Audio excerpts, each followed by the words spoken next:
अस्सलामुअलैकुम। एक और पॉडकास्ट के साथ मेरा नाम है रज़ा। और मेरा नाम Jaberia. Together we are bringing you the sibling act. तो जवेरिया, आज एक और टॉपिक है मेरे पास जिस पे हम बात करेंगे। और वो टॉपिक ये है कि वीकेंड के ऊपर हम एज यंग प्रोफेशनल्स क्या कर सकते हैं, या even after work what we can do to unwind our self. कोई लाइफस्टाइल के बारे में, फूड पे बारे में तो हमने काफ़ी बात कर ली है, बट पर्टिकुलरली यूके और आइलैंड के अंदर क्या वो एंटरटेनमेंट मौके हैं जो हम जिसकी तरफ हम जा सकते हैं आफ्टर वर्क। तो तुम कैसे अपना वीकेंड या इन जनरल इवनिंग्स जो है after work, and this is pre Covid era. Covid से पहले की लाइफ सोच के बहुत अजीब सा लगता है और डिफरेंट सा लगता है। लेकिन अगर हम बात करें तो बेसिकली आप सुबह 7 बजे जो ऑफिस के लिए उठते हैं और 7:30 तक निकल जाते हैं, फिर घर इसी तरह 7 साढ़े 7 तक इंसान आता है।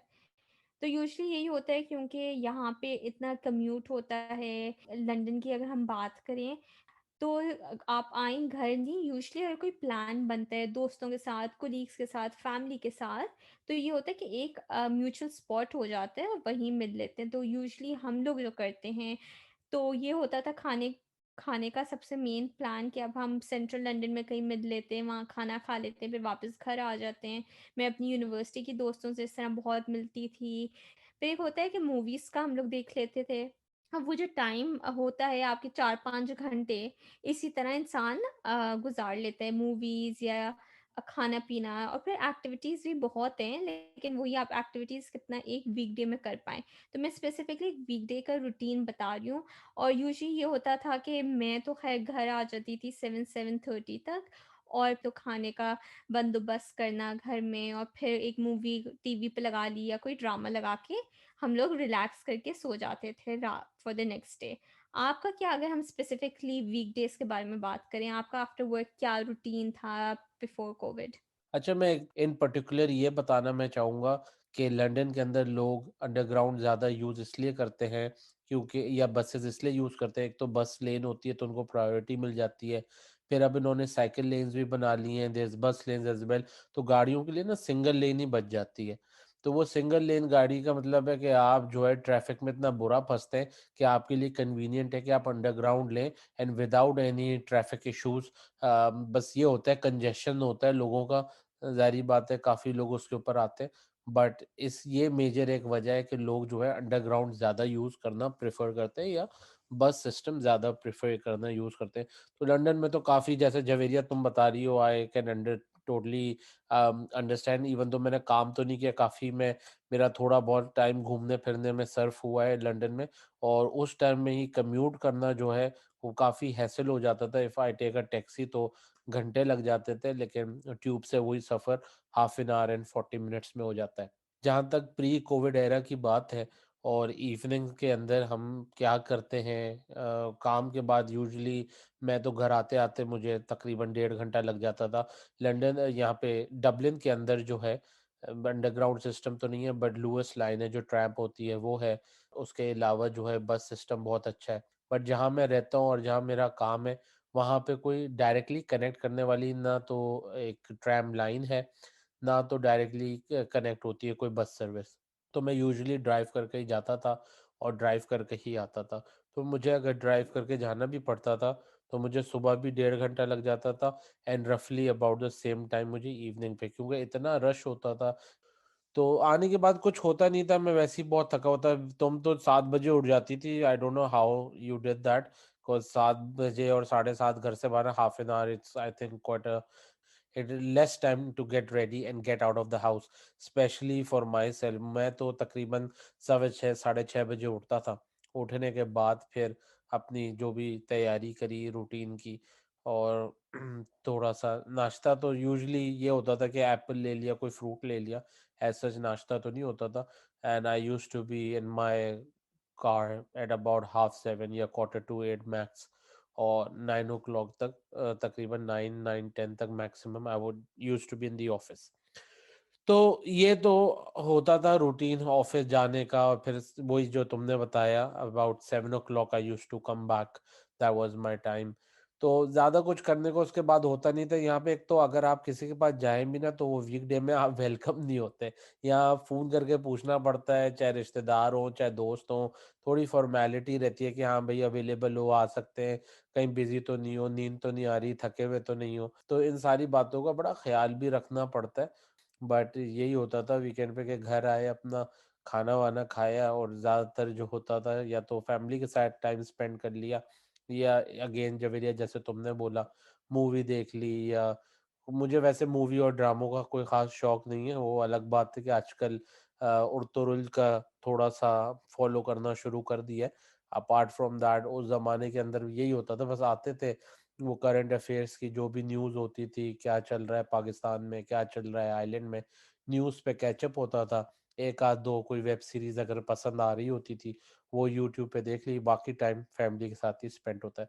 इस तो पे ऐड करूँ जो आपने रिश्तेदारों का कहा है, डबलिन अब ऑब्वियसली लंदन के मुकाबले में ज़रा छोटा है, लेकिन लंदन में ये जो एक इश्यू है कि वीकडे पे फैमिली से नहीं भी मिल सकते, बिल्कुल आपने सही कहा, सबका अपना रूटीन होता है, सब बिज़ी होते हैं। लेकिन लंदन एक जिस तरह स्प्रेड आउट हुआ हुआ है ना, एक जगह से जाने में दूसरी जगह तक घंटे लग जाते हैं। तो मेरे हस्बैंड के एक कज़िन हैं, वो आराम से अगर हम कभी वीकडे पे उनके जाएँ तो डेढ़ घंटा मिनिमम लग ही जाता है। अब आप काम के बाद डेढ़ घंटा उनके घर जाने पे लगाएँ, फिर वापस आने पे, ऊपर से आपने काम का भी कम्यूट अंडरग्राउंड में किया हुआ है, तो वो इतना ज़्यादा कम्यूट हो जाता है, तो इट्स नॉट फ़ीज़िबल एज़ वेल कि आप वीकडेज़ में इतना किसी के घर जाएँ, क्योंकि बहुत डिस्टेंस पे होते हैं। वैसे एक बात बताऊँ जवेरिया, वर्क लाइफ बैलेंस जो है ना, वो अब कोविड के दौर में ज़्यादा बेहतर हो गया है। इट्स बिकॉज़ के अब हमें कम्यूट नहीं करना पड़ता। हाउ हैप्पी आर यू कि तुम्हें अब कम्यूट नहीं करना पड़ता? अच्छा, अच्छा, मैं आपको बता रही हूँ ना 7 बजे उठती थी, तो वो 7 बजे का अलार्म लगाती थी एंड अराउंड 7:20 उठती थी और 8:50 तक मैक्सिमम मुझे घर से निकलना होता था। 8:15 या 8:50? 50 8:50 9 बजे काम नहीं शुरू होता था जो तुम 8:50 घर से जाती थी? सॉरी 7:50 सॉरी माय बैड यही ये तो कहूँ, ये 8:50 ये कितनी जल्दी उड़ के जाती है, अभी बोल रही है इतना कम्यूट होता है। बस आज भी काम बहुत कर लिया ना तो अब तुम 8:50 पे रेडी होती हो ना 9 बजे काम करने के लिए, इस वजह से तुम बोल रही हो, क्योंकि कम्यूट नहीं करना पड़ता ना अब। लेकिन मैं उस वक़्त उठती थी मतलब मेरा 20-25 मिनट जब से उठती हूँ ना मैं मुझे पता है कि मुझे 25 मिनट्स में तैयार हो जाती हूँ और फिर मैं बस निकल जाती हूँ। अगेन कोई ब्रेकफ़ास्ट नहीं होता। तो वो जो कम्यूट की वज़ह से अब वर्क फ्रॉम होम में वो जो कम्यूट के टाइमिंग्स बच रहे हैं, जो इंसान 7 सवा 7 पे उठता था, अब आराम से 8:50 9 उठ रहा है। इंसान मेंटली भी बहुत रिलैक्स होता है कि रात को ना एक लंबा-सा मी टाइम होता है, इतनी टेंशन नहीं होती कि यार सुबह जल्दी उठना है, वो ट्यूब मिस हो जाएगी, मेरी सवा 9 बजे मीटिंग है, पहुँचना है। अब कोई टेंशन नहीं है, अपना लैपटॉप खोलो, डायरेक्ट ऑन टाइम पे मेरी एक मीटिंग हुआ करती थी 9:30 उसमें भी मैं बहुत दफ़ा लेट आ चुकी हूँ और मैं बिल्कुल भाग रही होती थी क्योंकि मेरा डिफरेंट शहर मुझे कम्यूट करना तुम पड़ता तो था। भाई प्रोफेशनल नहीं हो, प्रोफेशनल तो 9 बजे शुरू करता है, तुम तो बहुत लेट हो जाती हो जब। प्रोफ़ेशनल करते हैं लेकिन मेरी वो यही मैं आपको बता रही हूँ यहाँ पे जो होता है आपके ट्रेन डिलेज़ भी बहुत होते हैं। तो मुझे ऑलमोस्ट डेढ़ से पौने 2 घंटे लगता था, मैं डिफरेंट सिटी जाती थी मिल्टन कीन्स।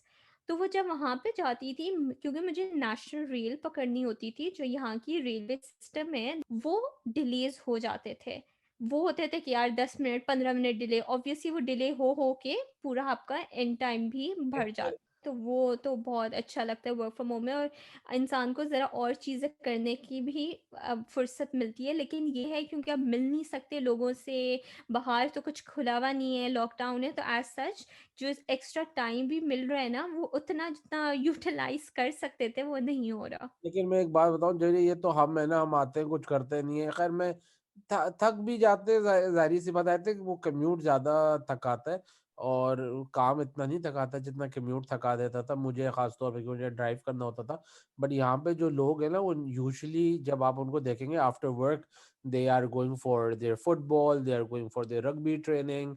तो उनका फुटबॉल का मैच हो रहा होता है या रग्बी ट्रेनिंग हो रही होती है या रग्बी का मैच हो रहा होता है। यहाँ पे गेलिक स्पोर्ट्स भी है, जो आयरलैंड की अपनी नेशनल स्पोर्ट है, वो गेलिक स्पोर्ट्स है, जैसे कि हर्लिंग है और गेलिक फुटबॉल है।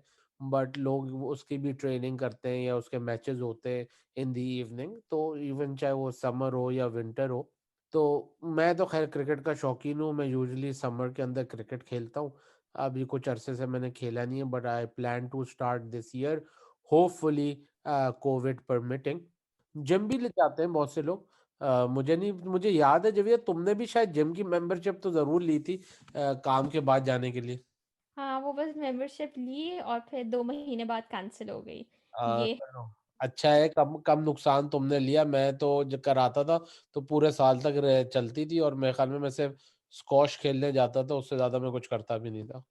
तो किसी चीज़ के लिए भी यूज़ नहीं किया, लेकिन आपने बिल्कुल सही कहा है।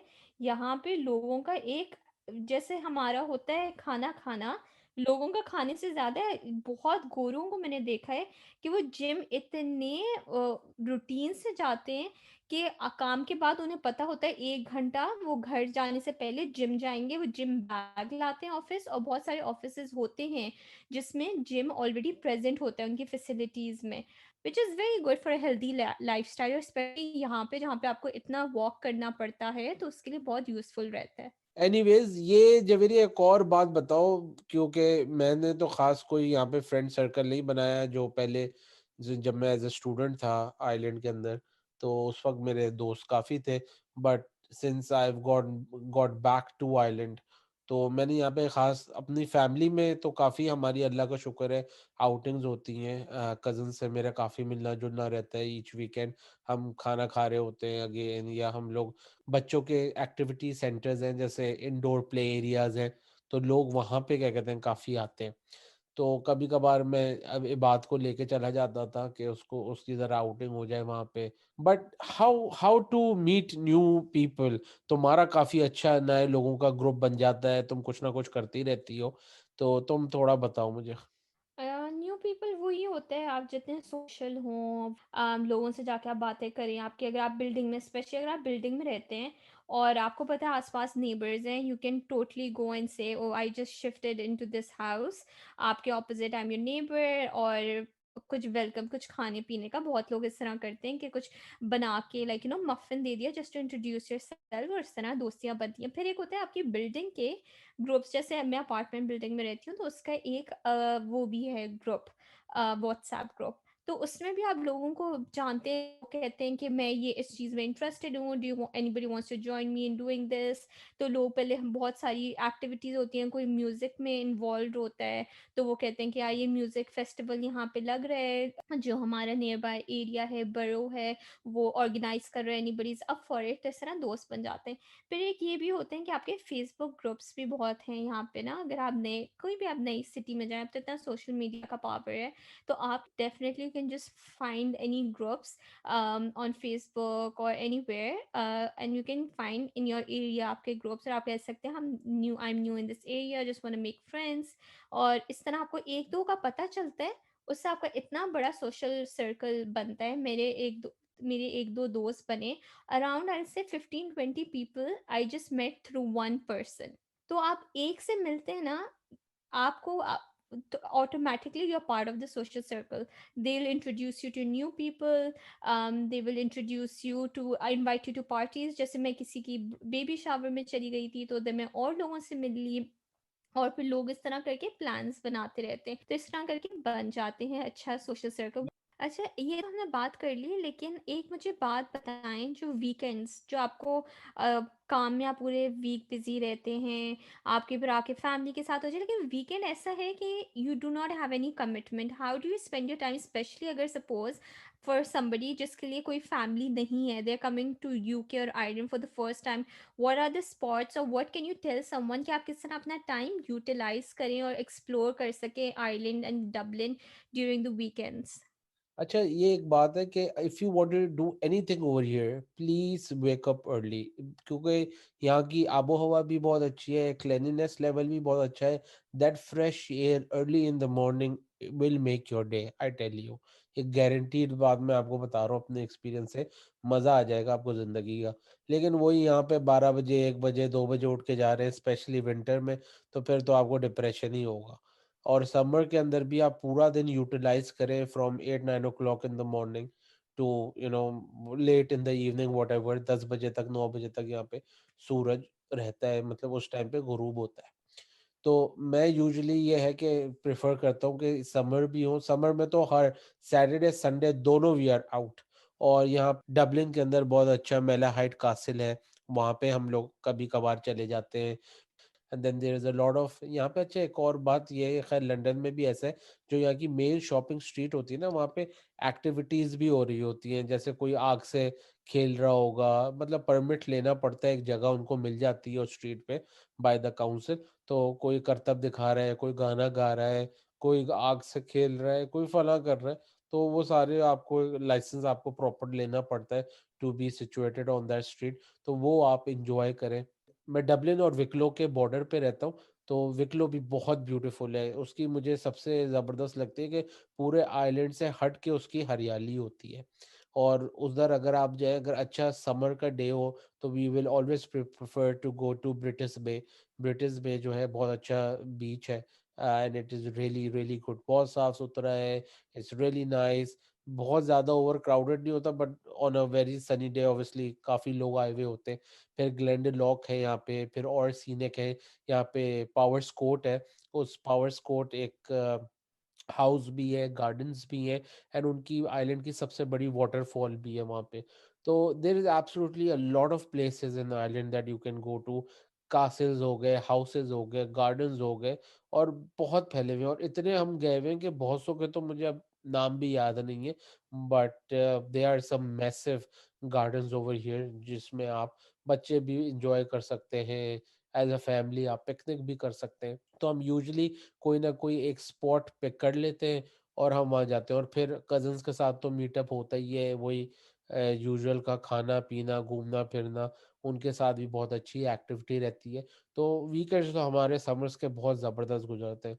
जहाँ तक विंटर्स की बात आई, विंटर में यूजुअली जो है हम लोग 1 दिन घर पे रहते हैं, वीकेंड का रिलैक्स करते हैं, और 1 दिन हम बाहर जाते हैं, क्योंकि ग्लूमी सा वेदर होता है और बारिश हो रही होती है, क्लाउडी होता है, ठंड बहुत होती है, तो कहीं भी बाहर जाना जो है वो वैसे ही बंदे का दिल नहीं करता, और जब सूरज 4-5 बजे गुरूब हो रहा हो, तो वैसे ही आपका पूरा दिन ही ढल जाता है। बट प्री कोविड फिर हम टाउन करते हैं, टाउन को कवर करते हैं, टाउन में क्रिसमस की लाइट्स लग जाती हैं, वो न्यू ईयर के बाद तक रहती हैं, और उसके बाद विंटर लाइट्स जो होती हैं वो हर जगह द आइलैंड के अंदर through out island winter lights अलग-अलग जगहों पे लगी होती हैं, और वो इतनी ज़बरदस्त होती है, उसमें उन्होंने एनिमल्स बनाए हुए होते हैं, उनके ऊपर लाइटिंग की हुई होती है, फिर स्पार्कलिंग लाइट्स की हुई होती हैं कहीं पे, फिर चीज़ें सजाई हुई होती हैं लाइट से, उसका बिल्कुल ही टोटली उसका एक डिफरेंट एक्सपीरियंस है विंटर लाइट्स का, तो हम वो बहुत एन्जॉय करते हैं। डबलिन ज़ू में भी विंटर लाइट्स लगती हैं, दैट्स आल्सो वेरी गुड। तो I think that's the highlight and a must to see during the winter time. तो जो मुझे याद था जवेरिया अपने पास्ट से, जहाँ हम गए हुए हैं, अब तो कोविड में साल से कहीं गए ही नहीं है, बट तुम बताओ तुम्हारा क्या वीकेंड का सीन होता है? हाँ, तो अगर मैं स्टार्ट करूँ विद इन लंदन, हमारा होता है कि एक होता है कि हमें खाना खाने जाना है, वीकेंड का एक बना लेते हैं कि अच्छा है, पूरे वीक के बाद एक अच्छी सी जगह खाने के लिए करें, तो everything sometimes usually it revolves around food, कि उसके पास फिर ये पॉइंट होगा। लेकिन over the years we have been to various places, तो अगर स्टार्ट करें फ्रॉम सेंट्रल लंदन, जहाँ पे लंदन आई आ जाता है, जहाँ पे big Ben, houses of parliament, ये वही सारी टूरिस्टी स्पॉट्स हैं। लेकिन इट्स गुड अगर आपको suppose you are totally clueless कि क्या करना है इस weekend, you just want to go out somewhere, it's a very good walk. Hustle bustle हो रही होती है, टूरिस्ट आए हुए होते हैं, टावर ब्रिज आता है, ये सब ना सेम काइंड ऑफ एरिया में है, all of these tourist places, and you can take a boat and you can just go and visit these places। तो वो भी एक साइड डिफरेंट सा होता है, अगर आपको वॉक नहीं करना कुछ डिफरेंट सा कर लें। फिर अगर हम थोड़ी सी उधर आए, थोड़ी सी शॉपिंग और उस पे आएँ, तो ऑक्सफोर्ड सर्कस जो है, वीकेंड्स पे तो बहुत रश होता है। इतना रश होता है कि मैं कहती हूँ यार वीकेंड्स पे नहीं आना ऑक्सफोर्ड सर्कस। लेकिन उसी का जैसे आपने कहा है, यहाँ पे बहुत सारी डिफरेंट एक्टिविटीज़ रोड पे हो रही होती है, कोई गाना गा रहा होता है, तो कोई अपना वो दिखा रहा होता है टैलेंट, कोई बीट बॉक्सिंग कर रहा होता है, कोई डांस कर रहा होता है, तो उससे ज़रा लाइवली पूरी स्ट्रीट लगने लगती है। ऑक्सफोर्ड सर्कस में आपको सबसे बड़े से ब्रांड्स मिलेंगे, आपको नॉर्मल H&M, वो अच्छा रहता है कि आप थोड़ा-सा हसल-बसल में भी हैं और आपकी शॉपिंग भी हो जाए। और वहीं around there are so many halal restaurants, so many. फिर आपको ट्रफाल्गर स्क्वायर आता है, पिccadilly सर्कस आता है, these are all touristy spots. तो ये मतलब just when you have nothing to do, you can always come into central London. अगर हम सेंट्रल लंदन से थोड़ा-सा हटें, तो बहुत सारी चीज़ें मिलती हैं। जैसे हमने क्रिसमस लाइट्स के बारे में बात की, एक यहाँ पे जगह है क्यू गार्डन्स, लेकिन वहाँ पे पूरा एक गार्डन है, वहाँ पे डिफरेंट लाइटिंग होती है, डिफरेंट फ्लावर्स लगे हुए हैं, पूरा एक शो, और कोई ना कोई शो हो रहा होता है, you have to buy tickets to get in there, तो वो भी बहुत अच्छा रहता है। फिर एक है हैम्पटन्स कोर्ट, वो भी एक पैलेस टाइप ही है। मेरा वो एक्चुअली मेरा वो ना ऑन माय लिस्ट है to go to there, but I have heard a lot of stuff. फिर हम अगर आएँ ईस्ट लंदन में, अब आपको लंदन की एक ये ख़ासियत है कि हर जगह से ना आपको बहुत अच्छे व्यूज़ दिखते हैं, और बहुत सारी जगह हैं जहाँ पे आप फ्री में जा सकते हैं। तो एक है ग्रीनिच पार्क, जो आपको पूरा, आप उस पार्क में जाएँ, वो थोड़ी-सी स्लाइड थोड़ा-सा हिल है, उस पे आप चढ़ें, तो आपको पूरा कनेरी व्हार्फ, जो यहाँ का बिल्कुल ही फाइनेंशियल हब है, वो उसकी लंबी-लंबी बिल्डिंग्स आपको दिखती हैं। तो वो बहुत खूबसूरत लगता है, आप उस हिल पे बैठे हैं और आपको सामने बस वो सारी लंबी-लंबी लाइट्स अगर खुली हुई हों बिल्डिंग की, स्पेशली रात को, तो बहुत खूबसूरत सा एक नज़ारा दिखता है। फिर यहाँ पे है एक जगह स्काई गार्डन, ये सेंट्रल लंदन में है, और ये एक्चुअली अगर आप टिकट ले लें, so the ticket is free, you just have to book online, और आप ऊपर जा सकते हैं। अम, पूरा आपको व्यू दिखेगा, रिवर थेम्स दिखेगा, वहाँ से लंदन आई दिखता है, वहाँ से टावर ब्रिज दिखता है। फिर आपको वहाँ से शार्ड, जो यहाँ की बहुत एक लंबी सी खूबसूरत सी बिल्डिंग है, उसके भी आप ऊपर जा सकते हैं नज़ारा देखने के लिए, वो सब कुछ दिख सकता है। तो यहाँ पे इस तरह फ्री चीज़ें बहुत हैं, म्यूज़ियम्स हैं, नेशनल हिस्ट्री म्यूज़ियम आ जाता है, एक और टेट मॉडर्न, वो एक और म्यूज़ियम है, और फ्री एंट्री है। So most of the museums are free entry. So if you're an art lover or a history lover, you have a lot of variety. फिर यहाँ पे एक बहुत ही इंटरेस्टिंग आता है प्लेस, थिएटर यहाँ पे इतना ज़्यादा है कि लोग, टिकट सोल्ड आउट होते हैं। आप एक हफ्ता पहले देखो, सोल्ड आउट, जो टॉप परफॉर्मिंग शोज होते हैं, एक लाइन किंग, मैं जब से 2014 से आई हूँ, वो आज तक वो प्ले लगा हुआ है, और वो सोल्ड आउट रहता है। आपको एटलीस्ट 1 हफ्ते पहले या 2 हफ्ते पहले की बुकिंग करें to get a good seat. इस तरह बहुत सारे प्लेस होते हैं।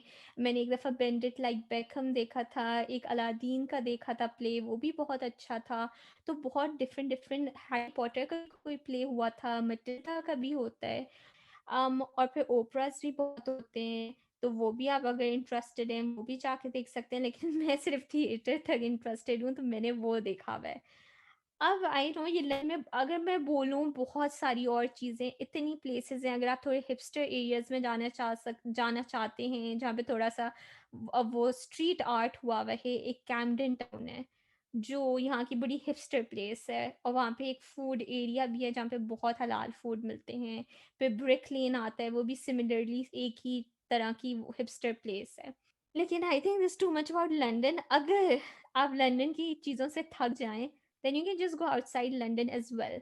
सो there are so many places, जैसे मैंने पहले मेंशन किया, यहाँ की जो नेशनल रेल है, railway service, it's very nice, it's extremely good. Um, weekends पे भी ऑब्वियसली जारी होती हैं आपकी ट्रेन्स। आप 1 दिन पहले या उसी वक़्त टिकट ले लें। कभी-कभार कुछ सिटीज़ के टिकट एक्सपेंसिव होते हैं, तो आप ज़रा पहले से 3-4 दिन पहले देख लें टिकट्स को। वरना usually the places that are close by, like Oxford, Cambridge, Bath, Bristol, ये सब ना मैं 2 आवर्स की ट्रेन जर्नी का बता रही हूँ। तो तुमने इतनी सारी बातें कह दी लंदन के हवाले से, तो मुझे याद पड़ा कि मैंने भी काफ़ी चीज़ें मिस कर दी और मैंने शायद डबलिन को अच्छी तरह से रिप्रेजेंट नहीं किया। यहाँ पे भी डबलिन में भी थिएटर का, मूवीज़ का बड़ा अच्छा कल्चर है। यहाँ पे भी जितनी भी फेमस किस्म के थिएटर के शोज़ हैं यहाँ पे लगते हैं। मेरा ज़्यादा इंटरेस्ट नहीं है इनके ऊपर, तो बहुत सी चीज़ें मुझे नहीं पता। बट यहाँ पे जैसे टेम्पल बार है, काफ़ी टूरिस्टी एरिया है, बहुत अच्छा है। It gives a very good old vibe, but ज़्यादातर पब्स के हवाले से जो है और ड्रिंकिंग के हवाले से वो ज़्यादा मशहूर है। तो ये सारा यहाँ पे, फिर फ़ीनिक्स पार्क भी बहुत अच्छा है डबलिन के अंदर, जहाँ पे आप अपना साइकिलिंग कर सकते हैं। वहाँ पे प्रेसिडेंट हाउस भी है, वहाँ पे और गवर्नमेंट बिल्डिंग्स भी हैं, वहाँ वहीं पे ज़ू भी लोकेटेड है। तो वो एक फ़ीनिक्स पार्क के अंदर बहुत ज़्यादा चीज़ें हैं देखने के लिए। You can spend the whole day, have a picnic, gardens भी बहुत ज़बरदस्त हैं, क्रिकेट का ग्राउंड भी है वहाँ पे। अपार्ट फ्रॉम दैट, डबलिन का एक फेमस द स्पायर है, वो एक बहुत लंबा सा स्पायर, टू दी समझ लें स्काई तक ही जा रहा है, इतना बड़ा है वो। हाइपोथेटिकली बता कह रहा हूँ मैं। तो वो एक देखने वाली चीज़ है ओ कॉर्नल के ऊपर। और फिर दी सेंट पैट्रिक्स कैथीड्रल यहाँ पे सबसे, सेंट पैट्स पैडीज डे जो 17 मार्च को बनता है, वो है ही पॉपुलर आइलैंड की वजह से। Island is very small. Dublin से आप बाहर जाएं तो और बहुत आपको जगहें मिलेंगी, बट यूजुअली यहाँ पे जो बहुत आपको अच्छे मिकदार में मिलेंगे वो गार्डन्स मिलेंगे, वो आपको म्यूजियम्स मिलेंगे।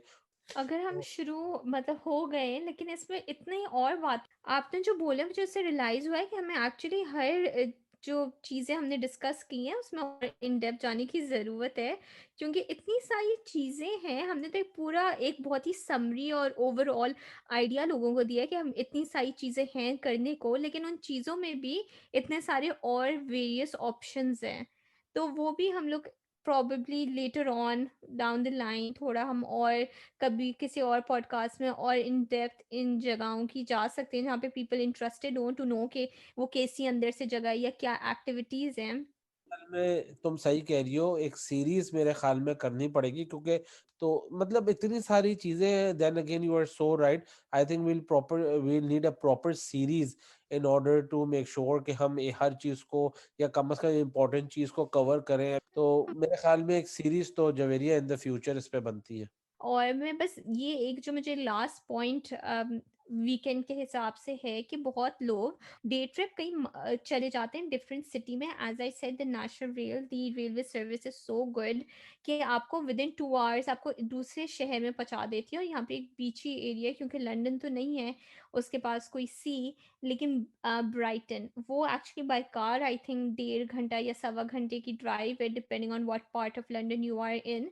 और वो इतना अच्छा रिफ्रेशिंग सा तो यहाँ पे ये भी है कि अगर आप लंदन से थक जाएं which is I feel impossible, लेकिन अगर आप लंदन से थोड़ा सा बाहर जाने का दिल चाहे तो वो भी बहुत ऑप्शंस हैं for the weekend. I think Javeria, फिर हम इसको दोबारा से देखते हैं क्या फीडबैक आता है, क्या लोग इस वाले पॉडकास्ट के ऊपर उनका नजरिया, and then we might in the future do a series. तो I think for this podcast it is enough. अगर तुम समझती हो कि कोई ऐसी चीज है जो हमने नहीं, जिसके बारे में बात करी और बात करनी चाहिए, तो बताओ, otherwise I think just we can move forward to a closing remarks. I think नहीं, मेरे पास अभी तो कुछ नहीं है दिमाग में बस। Yes, so thank you Javeria yet again, तुमने टाइम निकाला। बट लोगों को थोड़ा सा नेक्स्ट पॉडकास्ट के लिए थोड़ा सा लुक फॉरवर्ड करने के लिए ये बताता चलो, थोड़ी सी सनसनी फेंक दूं यहाँ पे, कि नेक्स्ट वीक हमारे पास एक बहुत इंपॉर्टेंट गेस्ट आने वाले हैं, और उनके साथ हमने जो बातें करनी है, आई थिंक वो सबकी कप ऑफ टी होगी। Everybody is going to be interested, and it is going to be really really good. चलो जवेरिया, थैंक